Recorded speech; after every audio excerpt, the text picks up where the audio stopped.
사랑하는 여러분, 오늘은 대림절 두 번째 주일을 맞이했습니다. 이 시간 주님이 주신 우리에게 맡겨주신 교회, 또 이 자리를 우리가 잘 지킬 때에 하나님께서 여러분의 삶과 가정과 교회의 평화를 가득하게 채워주실 줄 믿으시길 부탁드립니다. 지난주 우리는 대림절 첫 번째 주일을 맞이했습니다. 대림절 첫 번째 주일에 우리는요, 소망이라는 주제를 가지고 한 주를 보내었습니다. 이제 두 번째 주일을 우리가 맞이했는데, 이 두 번째 주일은요, 기독교 전통에 따르면 평화와 준비의 시간으로 우리가 보내기를 이야기하고 있습니다. 다시 말하면 기다림의 시간이죠. 그래서 우리가 두 번째 주일을 보낼 때는 우리 안에 평화, 또 이 땅에 다시 오실 주님을 기다리는 마음으로, 준비된 마음으로 우리가 보내야 될 줄 믿습니다.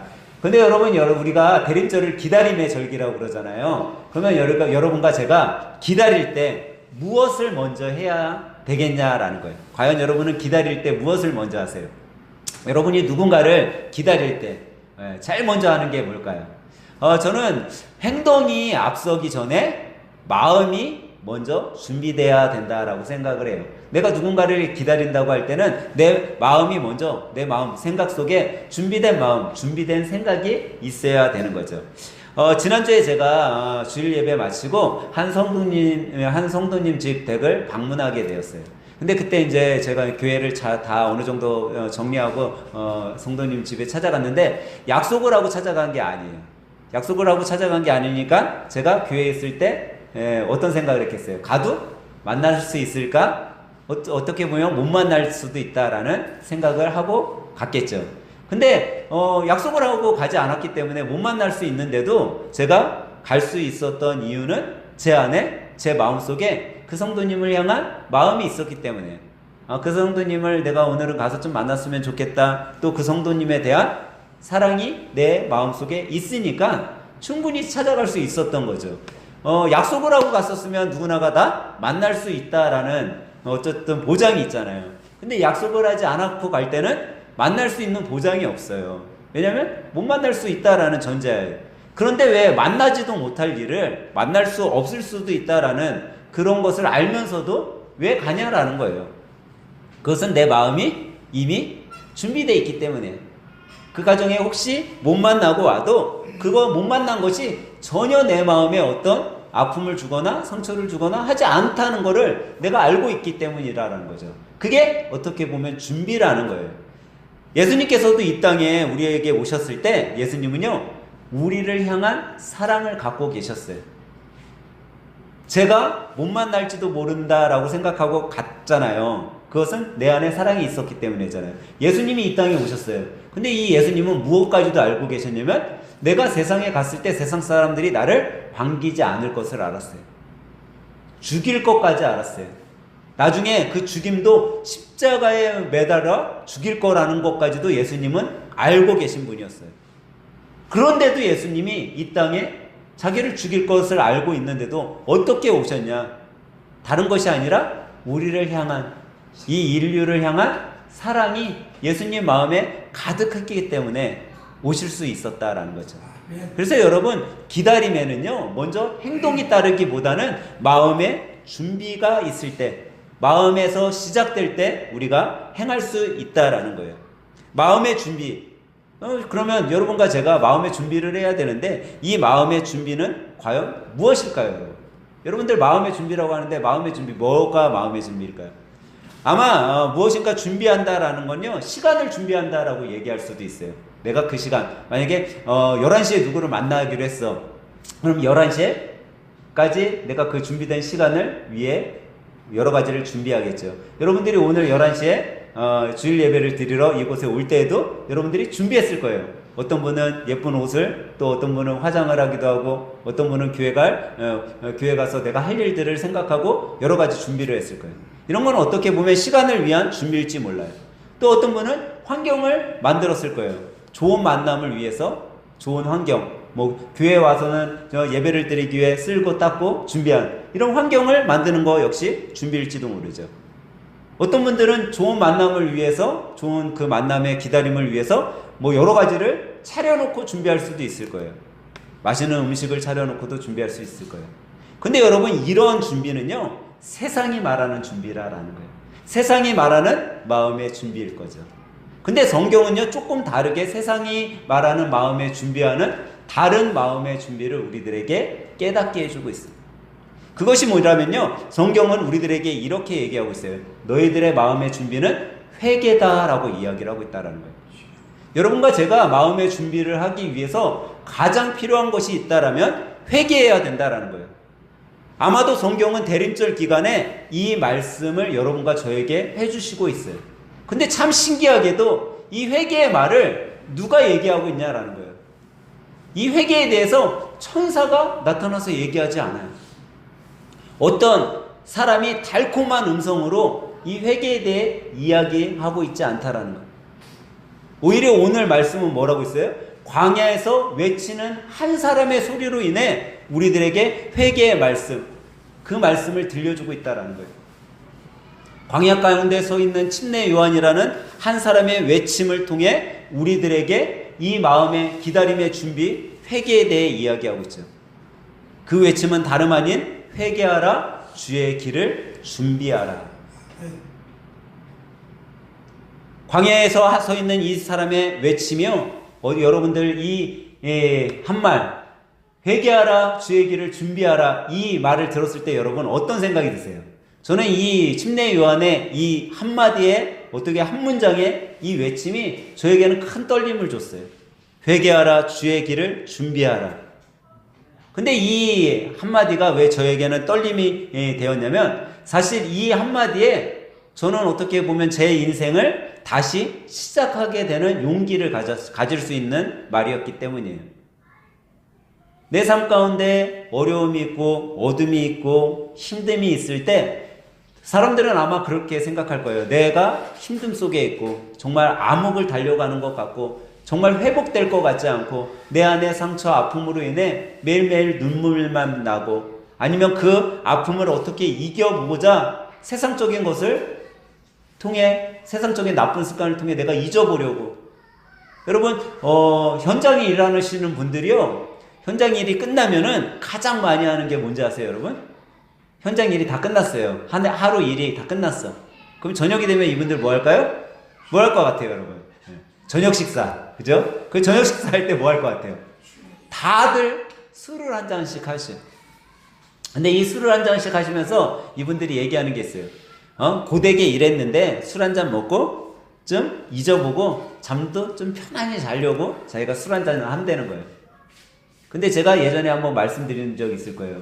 우리 몸에 독한 성분이 들어오면 우리 몸 안에 있는 장기 중에 뭐가 운동을 해요, 여러분? 간이 운동을 해, 간. 근데 여러분들이 술 한 잔 먹고 나는 편하게 잤어 라고 생각을 하고 술 한 잔을 했어요. 근데 우리 안에 간은 뭐 하고 있어요? 계속 일하는 거야, 계속. 이 간도 쉬어야지 살 수 있거든요. 근데 간은 쉬는 시간이 없어. 그러니까 몸을 어떻게 해요? 더 피곤하게 하는 거예요. 진정한 쉼은요, 우리 몸에 있는 모든 장기까지도 좀 쉬게 해줘야 되는 거예요, 쉬게. 그게 어떻게 보면요, 기다림일 수 있죠. 내가 그 다음 날을 준비하기 위한. 근데 여러분, 우리가 다시 시작할 수 있는, 다시 시작하기 위해서 그래서 필요한 것이 있는데, 그게 뭐냐면 오늘 제목과 같이 용기가 필요하다라는 거예요. 아무나 다시 시작하는 게 아니라 용기가 있는 사람이 다시 시작할 수 있어요. 근데 이 용기는 어디에서 시작되냐면요, 회개에서 시작된다라는 거예요. 회개가 용기라는 거예요. 여러분 한번 생각해 보세요. 회개, 용기 좀 매치가 되는 것 같으세요? 잘 매치 안 되잖아요, 그죠? 어떻게 회개가 용기가 되지? 그래서 오늘은요, 이 회개가 왜 용기가 되는지를 5가지로 짧게 좀 설명하면서 은혜를 나누고자 합니다. 첫 번째로 회개가 왜 용기가 되냐면요, 회개는요, 하나님의 음성을 듣는 용기가 되기 때문이에요. 여러분, 하나님의 음성을요, 아무나 들을 수 있지 않아요. 용기 있는 자만이 하나님의 음성을 들을 수 있어요. 오늘 본문에 보니까요, 누가복음, 특별히 이 누가복음을 살펴보면요, 누가복음에는요 1장부터 나오는 말씀이 어떤 말씀이 나오냐, 정치적 상황을 이야기를 해. 그리고 참 신기하게도 1장에 뭐 왕의 이름들이 나오고요. 대제사장들의 이름을 나열하고 있어. 근데 실질적으로 이 1장, 2장의 초점은 뭐냐면요. 침례 요한의 행적을 그리고 있어요. 이 침례 요한이 어떻게 예수님의 오심을 기다리고 있고 예수님을 어떻게 전하고 있고 사람들에게 어떻게 살아갈 것을 이야기하냐라는 것이 어떻게 보면 누가복음의 시작의 초점이죠. 근데 그러면 구태여 왜 당시 정치 상황이나 왕들의 이름을 구체적으로 나열하고 하다못해 대제사장, 제사장들의 이름까지도 나열하고 있냐라는 거예요. 그것이 뭐가 필요하기에 이렇게 나열하고 있냐라는 거죠. 그것은 다시 말해서요. 하나님의 음성은요. 어떤 멋진 성전이나 임금이 있는 궁궐이나 멋진 선지자, 대사제사장들이나 왕들의 입을 통해서 나오는 것이 아니다라는 것을 우리들에게 깨닫게 해주고 있는 거예요. 지금 오늘 회개하라 주의 길을 준비하라 라고 한 이 외침이 정말 멋진 교회에서 아니면 멋진 백악관 같은 청와대 같은 곳에서 울려 퍼진 것이 아니라 이 한마디의 외침은 어디에서 울려 퍼졌어요? 광야에서 울려 퍼진 거예요. 광야에서. 별 볼품 없는 한 남자가 광야에서 이야기하고 있는 거예요. 본문 2절 하반절에 보니까요. 이 말씀이 어디에 임했다고 그래요? 하나님의 말씀이 빈들에서 사가랴의 아들 요한에게 임했다라고 이야기하고 있어요. 빈들, 광야에서 지금 외침이 울린 거예요. 성전도 권력의 중심지도 어떤 귀족들이나 왕족이 있는 그곳이 아니라 빈들 광야에서 이 엄청난 회개의 음성이 울려 퍼졌다라고 이야기해야 되는 거예요. 우리는 이것을 깨달아야 되는 거죠. 이 광야라는 곳을 우리가 깨달을 때 우리 안에도 하나님의 음성이 들리기 시작하는 거예요. 우리 안에, 우리 몸에, 우리 마음에 빈들이 있어야지만 하나님의 음성이 들리는 거예요. 내 안에 여러분 권력으로 꽉 차 있고 내 안에 좋은 것으로 꽉 차 있고 내 안에 금은보화로 꽉 차 있으면 하나님의 음성이 들어갈 곳이 없는 거예요. 그래서 여러분 우리는요 하나님의 음성을 듣기 위한 용기를 가지고요 내 가진 것들을 비워야 돼요. 주님의 음성이 들어올 수 있게 비워져야 되는 거죠. 내 안에 있는 것들이 비워질 때 비로소 하나님의 음성이 내 안에 들리기 시작해요. 내 삶의 빈 공간을 만들 수 있는 것, 그것이 용기인 거예요. 여러분 사람들은요 자기가 움켜쥐고 있는 거 잘 놓지 못해요. 내가 갖고 있는 거 잘 버리지 못해요. 근데 그것을 비로소 버리고 공간을 만들어야지 주님의 음성이 내 안에 들어오기 시작한다라는 거예요. 이것이 회개라는 거예요. 여러분 회개가 하나님의 음성을 들을 수 있는 용기임을 믿으시기 바랍니다. 두 번째로 여러분과 제가 깨달아야 될 것은요. 회개는요. 우리의 삶의 방향을 바꾸는 용기라는 거예요. 여러분이 지금까지 살아온 삶의 방향을요. 바꾸려고 할 때 여러분 쉽게 바꿀 수 있을 것 같아요? 여러분 바꾸기 힘들어요. 여러분 직장 생활하는 사람들이요. 무슨 문제가 있어서 회사를 그만두거나 그럴 때 있잖아요. 근데 여러분 한번 유심히 봐보세요. 어떤 직업을 갖고 있고 직장을 다닐 때 직장을 그만두거나 자기가 하던 사업을요 다른 걸로 바꿀 때에는요 쉽지 않아요. 엄청난 용기가 필요한 거예요. 그래서 쉽게 자기가 하던 일들을요 바꾸지 못해. 왜? 용기가 없으니까. 근데 그런 거를 바꿀 때는요 삶의 방향이 완전 바뀌는 거거든요. 전환되는 거거든요. 그러니까 그냥 되어지지 않아요. 용기가 있어야 된다는 거예요. 그래서 회개가 왜 삶의 방향이 되냐면요. 회개는요 단순한 반성이 아니에요. 내가 지금까지 살아온 것에 대한 반성, 이것이 회개가 아니라는 거예요. 단순히 반성으로 인해 회개가 된다면 그것은 아니죠. 회개는 내 삶을 송두리째 변화시키는 것, 바꾸는 거라는 거예요. 여러분 사람들이 예수님을 믿으면요 이렇게 이야기를 해요. 나 이제 신앙인이 됐어. 나는 그리스도인이야. 나는 기독교인이지. 나는 교회 열심히 다녀. 그러니까 이제 다 된 거야 라고 이야기를 한다라는 거예요. 그러면 여러분 예수님 믿고 신앙생활을 된 걸로 다 끝나냐라는 거예요. 그렇지 않다라는 거예요. 오늘 본문 침례 요한은요 회개하라 주의 길을 준비하라 라고 이야기해놓고선요 그걸로 끝나지 않았어요. 구체적으로 우리가 어떻게 살아가야 될 것인가를 이야기해주고 있어요. 오늘 본문에 보니까는 뭐라고 얘기해요? 옷이 두 벌이 있는 사람은 한 벌 없는 사람에게 나눠주래요. 먹을 것이 있는 사람도 그렇게 하래요. 세리들은 정해진 것만 받고 속이지 말라라는 거예요. 군인들은 사람들을 억압하거나 괄치하지 말래요. 자기가 받는 급료에 만족하며 살래요. 이런 것이 어떻게 보면 침례 요한이 우리들에게 삶의 구체적인 삶의 방식을 이야기해 주는 거예요. 이 삶의 구체적인 방식을 왜 이야기했을까요? 그렇게 삶이 변화돼야 된다라는 거예요. 바뀌어야 된다라는 거예요. 근데 이거를 누가 할 수 있냐? 용기 있는 사람만이 할 수 있어요, 여러분. 삶 바꾸는 건요, 쉽지 않아요. 종종 저에게요, 어떤 분들이 이런 이야기해요. 목사님, 왜 이단에 가지 말아야 돼요? 왜 이단교회에 가지 말아야 돼요? 저 그 이단교회 갔더니요, 너무나 사랑이 넘치고 저한테 얼마나 잘해주는지, 제가 봤을 때는 거기가 더 교회 같고 거기가 더 사랑이 넘치는 장소 같은데 왜 이단에 가지 말아야 돼요? 이렇게 이야기하시는 분들이 있어요. 근데 여러분, 이단에 왜 가지 말아야 될까요?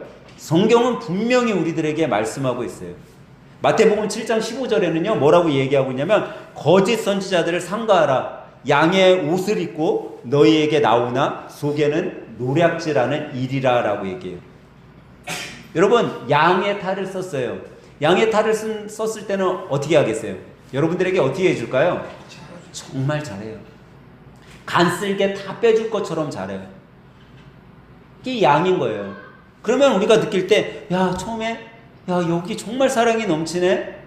여기 정말 내가 여기에서 신앙생활하면 너무 좋을 것 같아. 그래서 하루 한 주, 두 주 다니기 시작했어요. 그러다 보니까 나중에 알고 봤더니 이단이야. 이단인 거 아는데도 내 마음에 뭐가 됐어요? 안주하고 싶은 거예요, 이곳에서. 너무 사랑이 넘치는 것 같고. 근데 오늘 본문 말씀에 뭐라고 얘기했어요? 양의 탈을 쓴 뭐라고요? 일이에요. 일이는 나중에 되면요, 나의 것을 노략질해 가는 거예요. 나의 주위에 있는 내가 가진 물건뿐만 아니라 나의 생명까지도 빼앗아 가는 게 일인 거예요. 또 뭐라고 말씀하고 있어요? 갈라디아서 1장 8절부터 9절에 보니까요, 이렇게 말씀하고 있어요. 우리가 너희에게 전한 복음 외에는 다른 복음을 전하면 저주를 받을지니라. 이단은요, 하나님의 말씀에 뭔가를 자꾸 더해요. 여러분, 성경은요, 더하거나 빼거나 하는 게 아니에요. 하나님이 주신 말씀은 그 말씀대로만 살아가는 거예요. 근데 이단은 뭐라고 해요? 하나님의 말씀에 뭔가를 첨부시켜. 그리고 난 다음에 이렇게 이야기를 해요. 이단에 대해서 만약에 우리 하늘생교회가 저기는 이단이니까 가지 마세요, 저기는 문제가 됩니다, 그러면 그 사람들은 뭐라고 해요? 저렇게 말하는 하늘생교회가 이단이다 라고 얘기한다는 거예요. 우리가 보는 성경 하나님의 말씀 66권, 우리는 이 66권만 순종하고 하나님의 말씀대로 살아가야 됩니다, 우리가 이렇게 얘기를 했어요. 그러면 그들은 뭐래요? 야, 우리가 새로 만든 성경이 있는데 이 성경 더 하나님의 말씀대로 만들었어, 이게 더 좋은 말씀이야 라고 이야기한다라는 거예요. 근데 분명 하나님께서는요, 우리들에게 하나님의 말씀으로 정해놓은 성경이 있다라는 거예요. 근데 그거 외에 다른 것을 첨부해서 전하기 시작하면 그게 이단인 거예요. 아무리 그것이 좋은 것 같다 할지라도 그것이 이단이죠. 요한일서 4장 1절에 보니까요, 이렇게 말씀하고 있어요. 영을 다 믿지 말고 오직 영들이 하나님께 속하였나 분별하라. 이는 많은 거짓 선지자가 세상에 나왔기 때문이라 라고 이야기하고 있어요. 여러분, 세상에 왜 이단들이 있는지 아세요? 분명히 성경 오늘 제가 방금 말씀드린 말씀 뭐 있어요? 많은 거짓 선지자가 세상에 나와 있다라고 얘기하고 있어요. 이 세상에는요, 참된 선지자도 있지만 거짓 선지자도 있는 거예요. 참된 목사도 있지만요, 거짓 목사도 있어요. 그들이 왜 거짓 목사예요? 삼위일체 하나님, 우리는 어떤 하나님 믿어요? 삼위일체 하나님을 믿는 거예요. 삼위일체란 뭐예요? 성부 하나님, 성자 하나님, 성령 하나님을 믿는 거예요. 근데 그들은 뭐를 믿어요? 거기에다가 하나 더 플러스해. 우리가 좀 나쁘게 얘기하면 교주를 집어넣었어요. 교주가 누구예요? 그 교회 담임 목회자. 여러분, 우리 교회는 목회자가 누구예요? 저 박건용이라고 돼 있어요. 근데 박건용 만일 사람이 있어요. 그럼 이 박건용이라는 목사를 하나님과 동등되게 플러스 시켰어. 그러면 그곳은 뭐예요? 이단인 거예요. 여러분, 목사는요, 신이 아니에요. 여러분과 제가 항상 얘기하잖아요. 여러분과 저는요 동등한 사역자예요. 어떤 분은 선생님으로, 어떤 분은 장로님으로, 어떤 분은 집사님으로, 어떤 분은 성도님으로, 어떤 분은 형제 자매로 우리가 다 똑같이 하나님의 주의 일을 사역할 뿐이지, 누구는 목사기 때문에 더 하나님하고 직통 계시를 받고 더 많은 하나님의 축복을 받고 그렇지 않다라는 거예요. 그렇게 얘기하기 시작하는 순간 그곳이 이단인 거예요.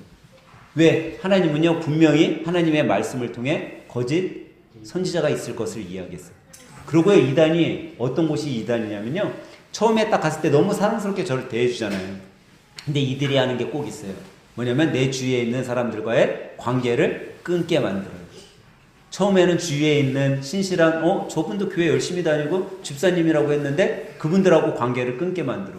그 다음에 막 가족들, 남편하고도 관계를 끊으라고 해요.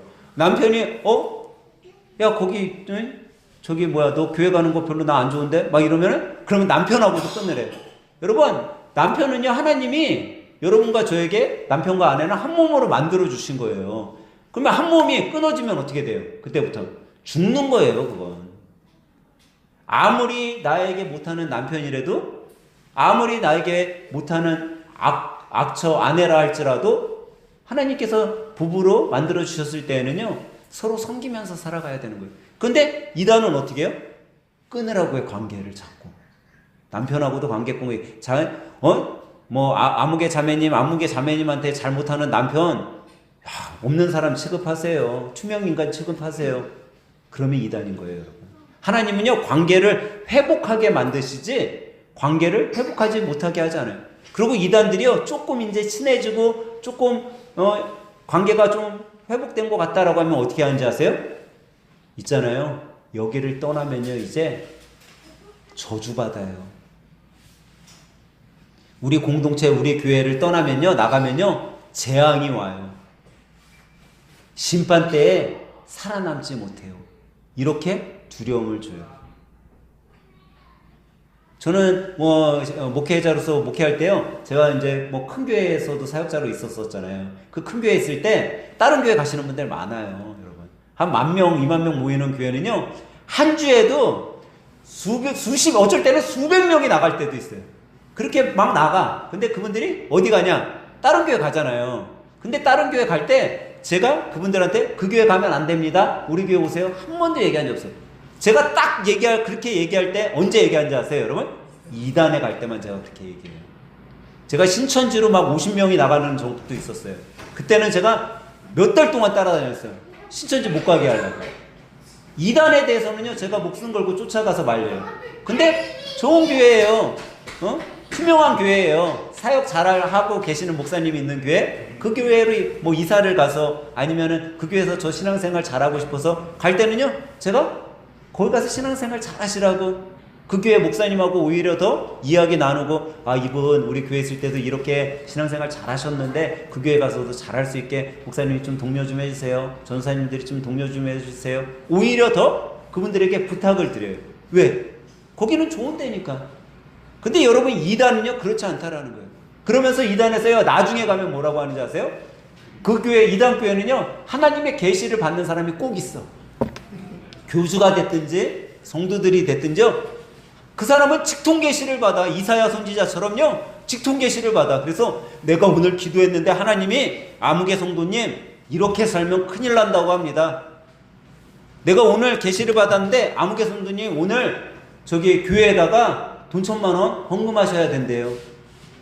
근데 여러분 생각해 보세요. 예수님께서 이 땅에 오시고 십자가에 돌아가시고 하늘로 승천하셨어요. 그리고 누구를 보내주셨어요? 우리에게 성령님을 보내주셨어요. 그리고 우리가 성부 하나님, 성자 하나님, 성령 하나님을 믿는다고 그랬잖아요. 삼위일체 하나님. 이 성령 하나님이 우리 가운데 계셔요. 근데 참 신기하게도 성령님은요 누구 한 사람에게 직접 계시를 하는 경우가 거의 없어요. 물론 그거는 하나님의 마음이시겠죠. 근데 제가 목회자로 살아오면서 봤을 때 거의 성령님은요 동일하게 역사하셔요. 누가 한 사람한테 계시하지 않아요. 그러면 그 사람한테 계시했으면요 그 사람이 이사야 선지자처럼 그런 능력을 행해야죠. 왜? 직통 계시 받으셨으니까 손 딱 얹으면은 병자도 낫고 물을 가르면은 물이 갈라지는 역사가 일어나야 될 거 아니에요. 근데 자기는 직통 계시 받았대. 근데 그런 거는 하나도 못해. 예? 그럼 그게 무슨 계시예요? 그래서 하나님은 성령님을 우리들에게 보내주시고 성령님은 동일하게 역사하시는 거예요. 아멘. 만약에 목사에게 하나님이 그런 감동을 주셨잖아요. 그러면 우리 집사님에게도 동일한 감동을 주는 거예요. 집사님이 기도를 통해 감동이 와갖고 눈물이 나고 아픔이 있잖아요. 그러면 그 감동이 성령님이 주시는 감동이잖아요. 그럼 내 안에도 그런 눈물이 나고 아픔이 느껴지고 나도 저런 마음이 있는데 그걸 성령님이 주시는 거. 왜? 성령님은요 동일하게 역사하시기 때문에. 근데 이단 가면 뭐래요? 자기가 직통 계시 받았어. 그게 이단인 거예요.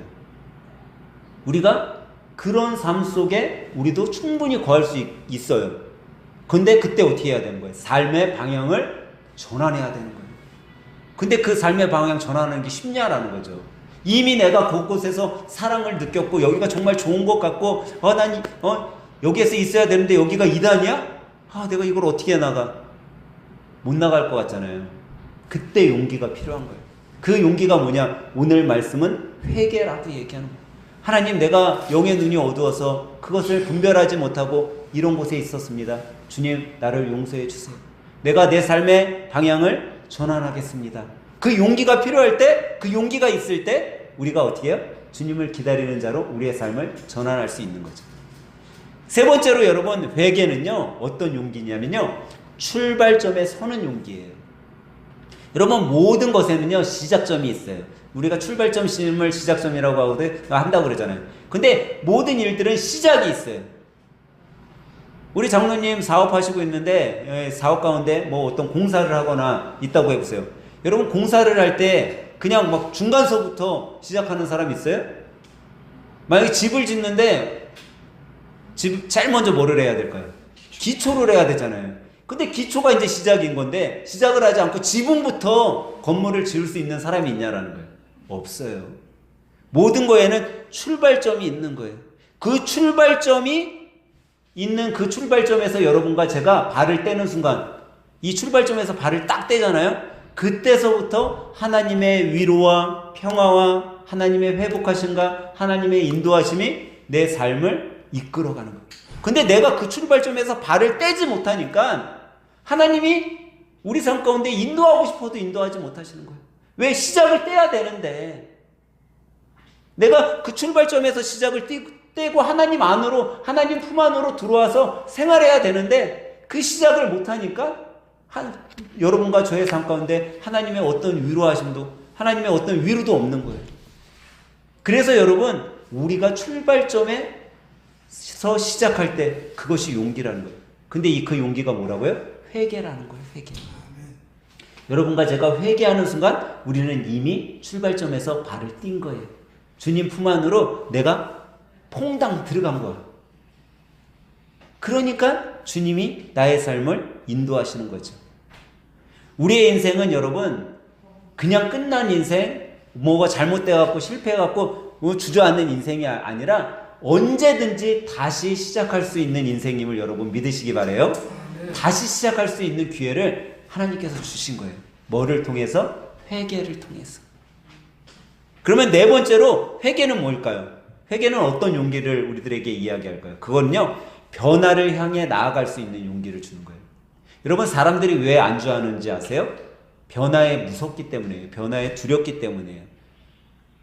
여러분, 어느 정도 사람들이요, 생활이 풍성해지고 좀 괜찮아지면요, 야, 이만하면 됐어 라고 하고 안주한대요. 근데 여러분, 이 세상이요, 왜 발전한지 아세요? 그것은 뭔가 변화를 추구한 사람들이 있었기 때문이에요. 그 변화를 추구한 사람들로 인해 세상이 어떻게 보면 더 좋은 삶을 살아갈 수 있는 이야기를, 어떤 삶의 형편들을 만들어 놓은 거죠. 오늘 본문 7절을 한번 가볼까요? 7절에 보니까 중반절에 이런 변화에 대해 무서워하는 사람들을 향해 어떻게 보면 침례 요한은요, 이렇게 외쳐요.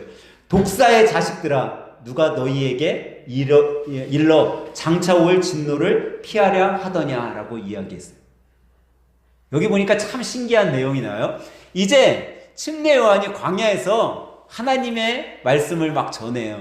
그리고 회개의 침례를 가리켜.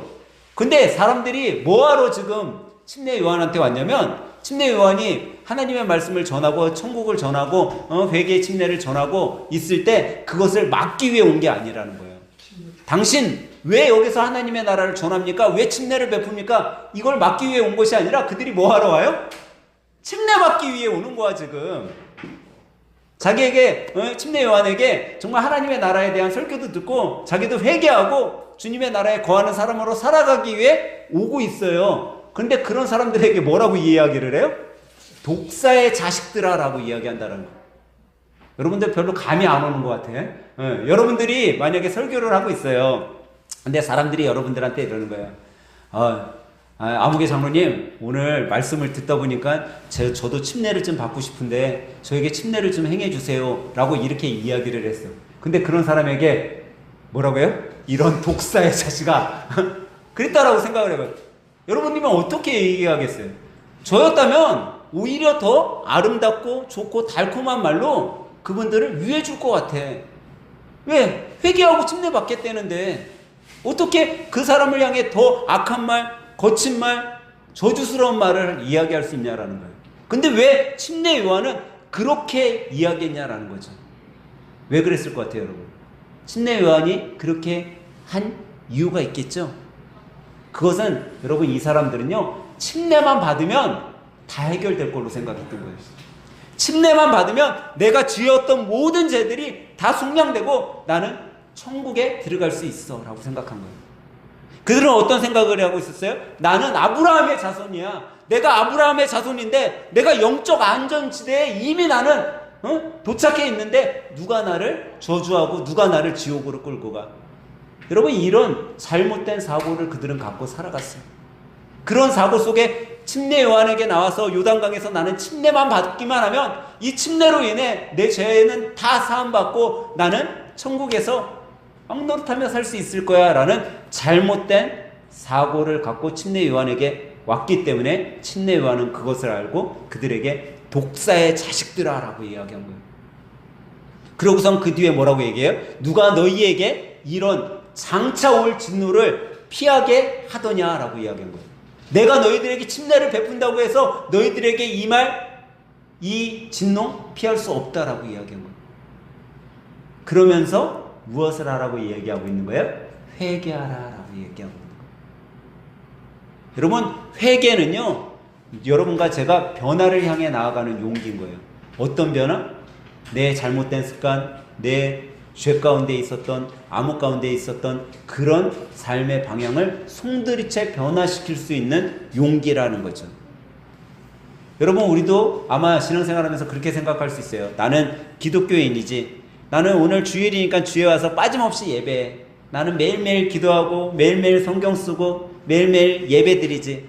그러니 나는 이제 내 죄 다 사함받고 나 주님 나라에서 왕노릇하면서 충분히 살아갈 수 있어 라고 우리도 이 시대의 사람들처럼 그렇게 생각하고 안주하고 있다는 거예요. 그런 여러분과 저에게 오늘 말씀은 뭐라고 끝에 가서 이야기하냐면요, 무엇으로 너희들이 알 수 있다? 참인지 아닌지 열매를 통해 알 수 있다라고 이야기하고 있어요. 오늘 본문에 보니까 회개의 열매로 우리가 이것을 알 수 있대요. 여러분과 제가 용서받지 못할 일, 이 용서받지 못할 일을 회개 가운데 어떻게 열매를 맺을 수 있냐? 여러분, 삶에서 우리는요, 이 회개 열매 쉽게 열 수 있어요. 여러분에게 어떤 사람이 잘못을 했어요. 정말 용서받지 못할 일을 했어. 근데 여러분들이 그 용서받지 못할 잘못을 한 내 주위에 있는 사람을 내가 용서했어요. 그러면 그게 회개의 열매인 거예요. 내가 정말 용서 못할 것 같았었는데 그분을 용서했어. 또 여러분들이 삶 가운데 정말 내가 끊지 못했던 나쁜 습관들이 있어요. 이거 정말 나는 죽었다 떠나도 나 이거 못 끊어. 나 이거 죽었다 떠나도 나 이거 끊는 거 절대 못해. 나 이런 약물 복용, 나 이런 술, 나 이거 절대 못 끊어. 근데 여러분, 그 습관을 내가 끊는 것이 열매인 거예요. 나는 못할 것 같았었는데 그 나쁜 습관들을 끊었어요. 죄까지도 끊어버리려고 하는 여러분들이 뭔가 내가 죄를 짓고 있는 일들에 대해서 야, 나 이거 진짜 끊어야지 하고 결단하잖아요. 그 결단이 열매인 거예요. 여러분이 만약에 정직하지 못하게 살아갔어요. 근데 그 정직하지 못하게 살아갔던 그 삶에서 내가 정직한 자로 이제 주님의 자녀로 선한 일을 하면서 살아가야지 결심했잖아요. 그럼 그 결심이 바로 회개의 열매인 거예요. 여러분과 제가 누군가의 관계 속에서 단절됐어요. 담을 쌌었어요. 근데 그것을 다시 내가 회복하고 그들과의 관계를 맺고 살아간다면요, 그 회개를 통해 관계를 회복하는 그 노력, 이 노력만으로도 관계가 아직 회복 안 됐어요. 근데 내가 노력하고 있어 지금. 그 노력만도 바로 열매라는 거예요. 근데 오늘 말씀은 이 열매로 여러분들이 회개했는지 안 했는지를 알 수 있다라고 이야기를 해요. 그러면서 침례 요한은 숨겨진 독과 마주하게 될 때, 이 숨겨진 독이 지금 방금 얘기한 습관이 될 수도 있고요, 관계가 단절된 것도 될 수 있고요, 내가 죄 짓는 것, 정직하게 못 사는 것도 되겠죠. 근데 그런 숨겨진 독과 맞이하게 될 때 우리가 담대하게 그걸 물리치고 변화된 삶을 향해 나아갈 수 있는 용기를 가지라라고 이야기하고 있어요. 그러면서 침례 요한이 이 독사의 자식들아라고 이 사람들에게 이야기한 이유가 바로 그런 마음을 갖지 않고서는요, 하나님의 어떤 위로하심도, 어떤 말씀도, 어떤 인도하심도 구할 수 없기 때문이라는 거예요. 여러분, 마음이 교만하고 자기의에 빠져 있는 사람은요, 절대 회개할 수 없어요. 그들은요, 이렇게 얘기하고 있어요. 아마도 내 삶이 다 하나님 보시기에 합당한 삶일 거야 라고. 근데 여러분 한번 돌아봐 보세요. 여러분과 저의 삶도 한번 돌아봐 봐야 돼요. 여러분, 우리의 삶 가운데 분노할 때 있으세요 혹시? 내가 삶 가운데 뭔가 숨기는 거 있으세요? 뭔가 내가 삶 가운데 누군가를 정죄하고 내가 변명하고 그러면서 살아가고 있나 한번 여러분 자신 한번 돌아보세요. 그러면요, 여러분은 내가 지금 죄 가운데 있는 거예요. 그러면 그걸 어떻게 해야 돼요? 빨리 변화시켜야 돼요. 그 변화시킬 수 있는 용기가 될 때 우리가 되는 거죠. 근데 왜 변화를 못 시키냐라는 거예요. 여러분, 변화시키지 못해야 되는 이유가 뭐냐면 내가 변해야 되니까. 우리는 남을 변화시키려고 해요. 저 또한 똑같지만 누군가를, 내 옆에 있는 사람을 변화시키려고 해요. 근데 그렇지 않아요. 내가 변화되면요, 내 옆에 있는 사람도 변화되는 거예요. 그거를 오늘 침례 요한은 여러분과 저에게 이야기하고 있어요. 마지막으로 회개는요, 내 삶을 새롭게 정렬하는 용기라는 거예요. 정렬이라는 건 뭐예요? 나열하는 거잖아요. 어떻게 순서대로 잘. 그런데 이 내 삶을 순서 있게 잘 나열하는 것, 그것이 용기라는 거예요. 오늘 본문에 보니까요, 이 사람들이 이제 침례 요한의 이야기를 듣고 뭐라고 질문을 해요? 침례 요한에게, 침례 요한, 나는 그러면 어떻게 살아야 됩니까? 나는 이제부터 어떻게 살아야 돼요? 라고 이야기를 해요. 근데 그때 첫 번째 침례 요한이 이야기한 것, 두 벌의 옷을 갖고 있으면 어떻게 하라고요? 나눠주래요. 너가 먹을 것을 갖고 있으면 그 먹을 것도 나눠주래요. 근데 이게 뭔지 아세요, 여러분? 나눔의 삶을 살아가라라는 거예요. 오늘 뭐 구체적으로 침례 요한이 이야기는 했지만 이것은요, 작은 나눔의 사랑에서 이것이 비롯된다라는 거예요. 근데 우리는 여기에 있을 이 부분에서요, 혼동하지 말아야 될 게 있어요. 침례 요한은 지금 두 벌의 옷 중에 한 벌을 나눠주라고 한 거예요. 그죠? 그러면 내 거 있어요, 없어요? 내 거 있어요, 없어요? 있잖아요, 한 벌. 근데 종종 우리는요, 내게 없어지는 거를까지도 나누는 게 좋은 일이라고 생각을 하는 거야. 여러분, 제가 조금 전에 이단에 관해서 얘기 잠깐 드렸잖아요. 이단은요, 뭐라고 해요? 그거 다 하나님께 바쳐. 그거 다 어려운 사람들 도와. 나중에 하나님이 다시 다 채워주실 거야. 여러분, 절대 성경은 그렇게 얘기하고 있지 않아요. 내 거 한 벌 갖고 있고 어려운 사람 위에 나눠줘. 먹을 거 많냐? 너 거 먹을 거 갖고 있고 다른 사람들한테 나눠줘. 이게 무슨 말씀인지 아세요? 내 삶이 파괴되지 않아야 남도 도울 수 있고 주님의 사랑도 전할 수 있다라는 거예요. 내 삶이 파괴되잖아요, 여러분. 절대 하나님의 말씀을 전할 수 없어요. 절대 여러분의 삶이 회복되지 않아요. 누군가가 여러분의 삶의 파괴를 원하면서 나눔을 하라 얘기한다면 그게 이단인 거예요. 하나님은 그걸 원하지 않아요. 우리 가정이 먼저 행복하고 우리 교회가 먼저 행복하고 그 가운데 우리 교회가 하나님의 사랑을 베풀길 원하지, 우리 교회가 지지고 볶고 맨날 싸우고 형편은 죽어갖고 있으면서 나누라 말씀하지 않는다라는 거. 내가 먼저 건강하고 주위에 있는 사람의 건강을 챙기라 말씀하고 있는 거지, 내가 병들어 죽어가고 있는데 누구 건강을 챙길 수 있냐라는 거예요. 여러분, 회개는요, 여러분의 삶을 새롭게 정렬하는 거예요. 오늘 이 아침에 우리 함께 예배드리는 여러분 모두가 정말 회개란 단지 죄를 버리고 반성하고 그런 것이 아니라 주님이 주시는, 주님께서 나에게 맡겨주신 이 삶을 새롭게 받아들이는, 새롭게 변화시키는 용기를 가질 때, 그것이 회개가 될 때 하나님께서 우리의 마음을, 기다림의 마음, 이 대림절 기간에 여러분과 저에게 평화의 마음, 준비된 마음을 주셔서 정말 우리가 이번 한 주 살아갈 때 다른 것에 용기를 갖는 것이 아니라 내 삶의 용기, 회개의 용기를 통해서 사랑의 주님, 또 은혜의 주님, 그 주님 앞에 우리가 기도하며 나아가기를 원하고 계시다라는 사실을 잊지 마시기 바랍니다. 아마도 주님은요, 오늘 말씀을 통해 여러분과 제가 이렇게 기도하기를 원하고 계신 것 같아요. 사랑의 주님, 은혜의 하나님, 제 길을 평탄하게 하여 주시옵소서.